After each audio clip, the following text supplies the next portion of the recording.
Europe 1 Soir. 19h, 21h, Pierre de Villeneuve. Et avant d'accueillir Catherine et Olivier d'Artigol dans ce studio qui vont commenter l'actualité avec moi, j'invite Sophie Paricard. Bonsoir.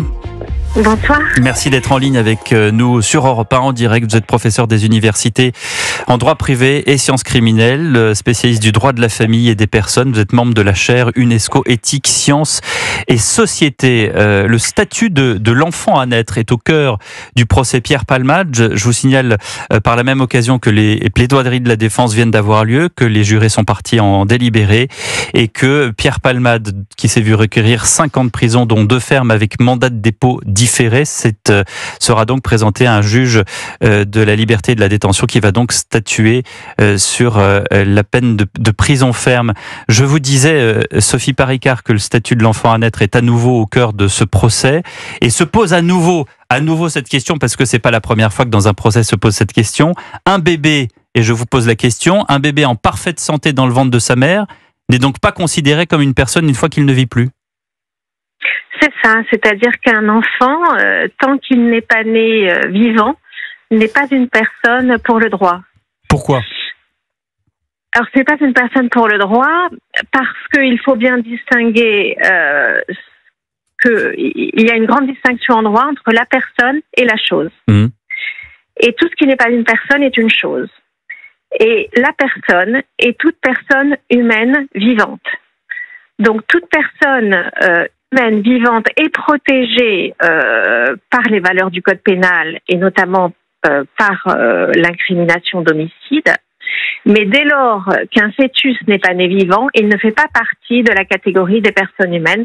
C'est un fœtus au cœur des entrailles de sa mère et qui est protégé uniquement par le biais de sa mère. Donc cet enfant, si par exemple il vivait encore quand on l'a sorti du ventre de sa mère, puisque cette personne dans cet accident a eu une césarienne, si son cœur battait encore alors qu'on le sortait par la césarienne, il aurait été considéré comme une personne et non pas comme une chose.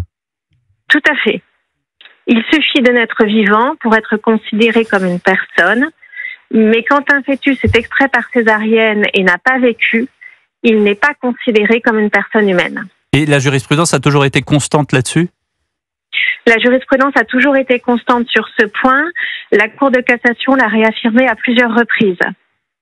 Mais par exemple, dans un arrêt de la Cour de cassation, l'enfant est né à respirer quelques secondes. Et donc, le geste fatal, là, en l'espèce, c'était d'un médecin, a pu être qualifié d'homicide involontaire. Mmh.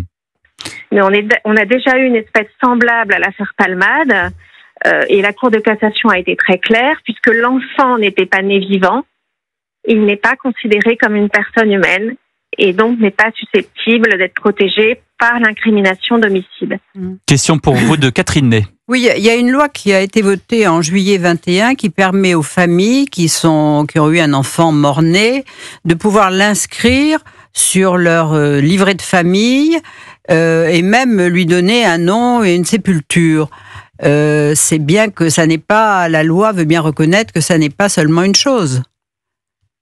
Alors c'est différent, c'est ce qu'on appelle une sorte de loi compassionnelle, c'est-à-dire que c'est une loi qui permet de prendre en charge la douleur des parents à travers l'acte d'enfant sans vie, où effectivement on peut lui donner un nom, un prénom et même aujourd'hui une filiation, mais la loi prévoit que cela n'a pas d'effet juridique.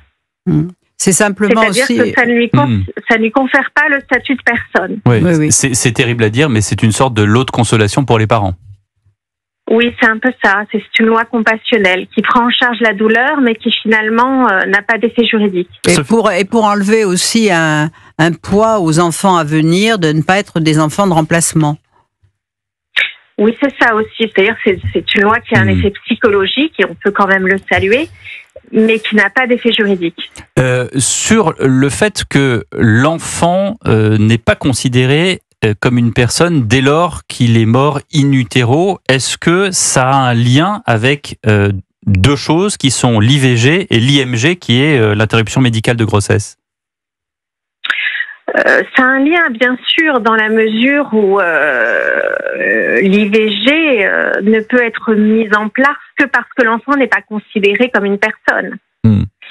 Mais c'est totalement quand même... Alors, c'est un lien, mais ça n'est pas causé par la législation sur l'IVG, parce qu'on pourrait très bien prévoir que l'enfant serait une personne et prévoir des exceptions.